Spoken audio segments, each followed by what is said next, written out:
Welcome to our weekly market review brought to you by ETM Analytics and Treasury One. Today, I'm joined by currency strategist Andre Cilliers, as well as Treasury One's head of market risk, Wiechert Cilliers, for a specific mention on what's been happening with gold.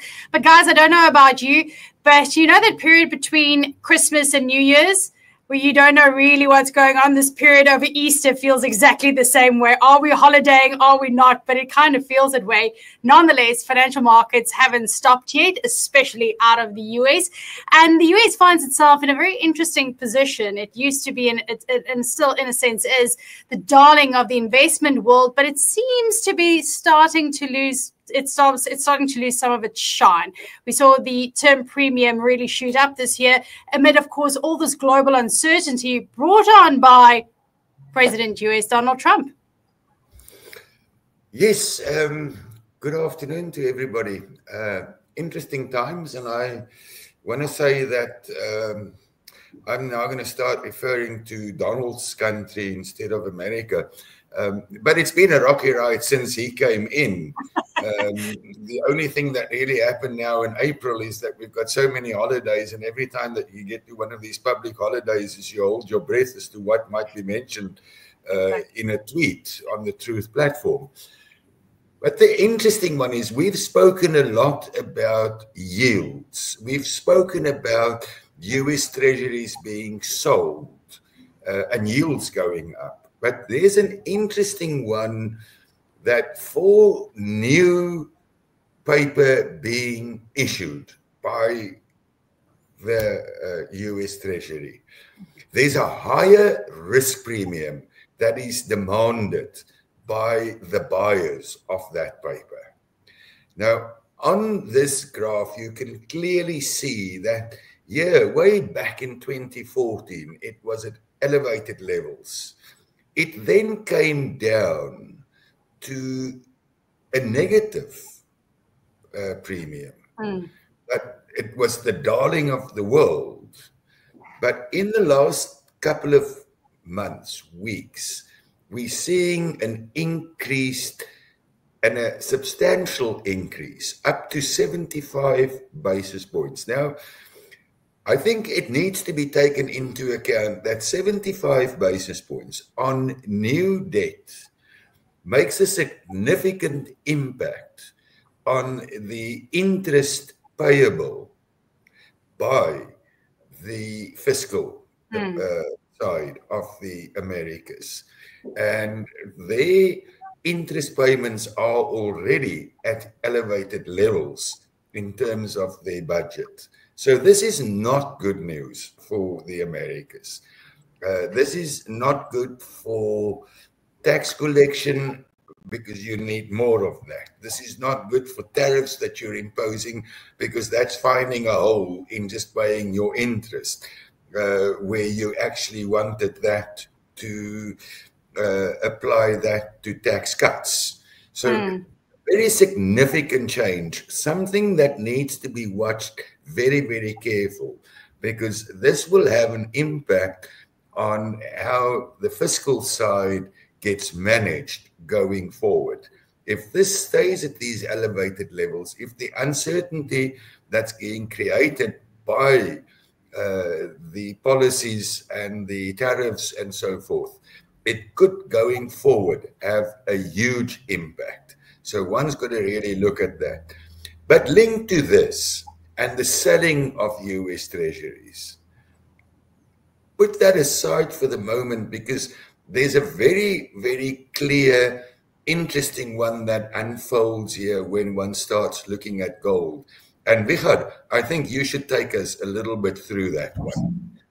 Yeah, so talking about US treasuries, and we've seen the term premium rise like Andre just discussed, but what we've seen, the reason why the term premium is being raised is that foreign holdings, so the Chinas, the Germanys, the South Africas, the countries of the world that holds US debt has fallen now to the lowest levels we've seen in 22 years. That's illustrated by the white line. And you'll see this is a very long-term chart running from the 1970s. So there's been a clear decline in foreign holdings of US treasuries.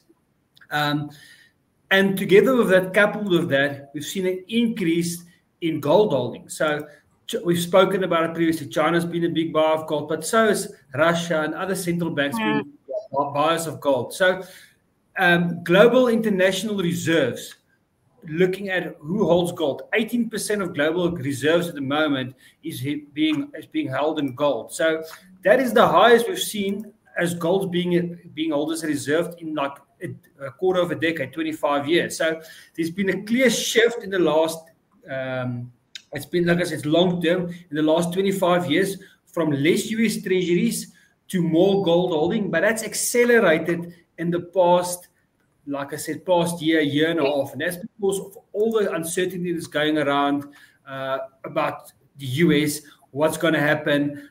So everybody wants gold at this stage. China, like I said, we've spoken about China, but China has doubled their foreign reserves in the last 2 years. So they went from 3.5% of gold reserves to 7.1% of their total reserves as gold. So they've doubled their gold reserves. So there's a clear shift at the moment going over to gold. And that's why we've seen gold in this time just shining. It just continues to run 3,300. The question is it going to hold? Is it going to stop? Is foreigners going to continue selling US treasuries and continue to buy gold? That's the old age question we don't have an answer for. But there's been a clear shift in buyers of gold and holding a firm, hard asset rather than having paper at this stage. So that's why Bitcoins, US treasuries, people want some hard, solid asset that they can physically touch, and that's why gold's been performing very well. Yeah, it's been reaching record upon record, and there's been so many stories of comics flying physical gold bars over from, I think, Switzerland and to their New York vaults as the demand continues to increase for gold. And sticking with the US, one thing, of course, that they are tracking is the inflation data that's coming out to give us more of a gauge of where the Fed is going to perhaps head later on this year, given the uncertainty and all the discussions around the tariffs that could cause a second bout of inflation. The PCE is coming out a bit later this week, just above the 2% notch, I think that's expected, right? Yes, that's what's expected. And now one should immediately just mention something here, because we've been speaking about tariffs a heck of a lot. And Wichard has now clearly told us about the diversification in portfolios that's taking place, portfolios specifically related to central banks.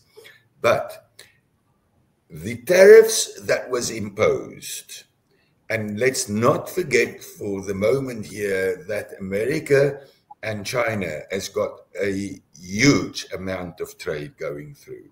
Those tariffs have not really or will not really be reflected in this release of the PCE. It's too soon. Remember that these figures coming out now is backwardly looking. And let's also remember that everybody expected tariffs.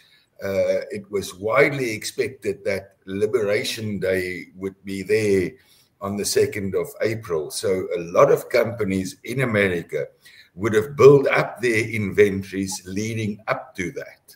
So no price increases is really reflected in these figures now being released. So we have to contemplate in our own minds what can happen going forward. And that's what Mr. Powell from the Federal Reserve, who we also know has come undershot by Mr. Trump, then being reversed, but we know Mr. Trump, he says something and then reverses it.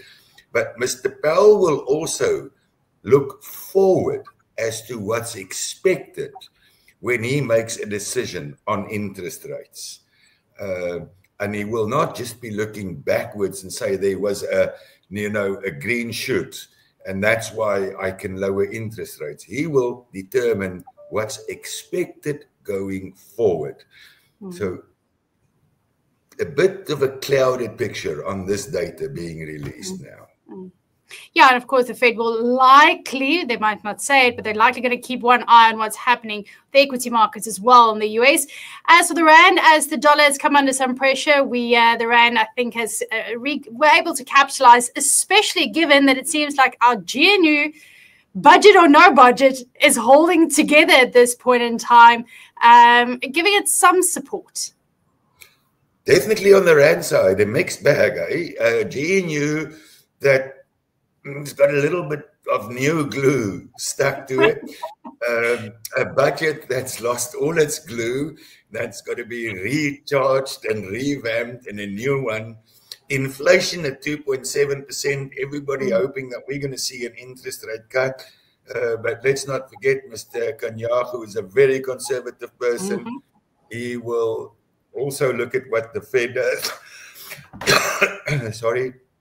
And for the moment, all of those things impacting on the rand, I think it's still 18 to 19, firmly in that band back. And I think it will remain there. And if we have to narrow that, I'd say 18 and a quarter, 1875, and watch the international space and hope for a rate decrease. Well, like you said, we have a public holiday, and then you kind of glare with one eye, is Trump going to release something new or not? And there's still a public holiday to go, so anything can still happen, which will make for it another interesting discussion when we catch up again next week. Guys, thank you very much and have a good week.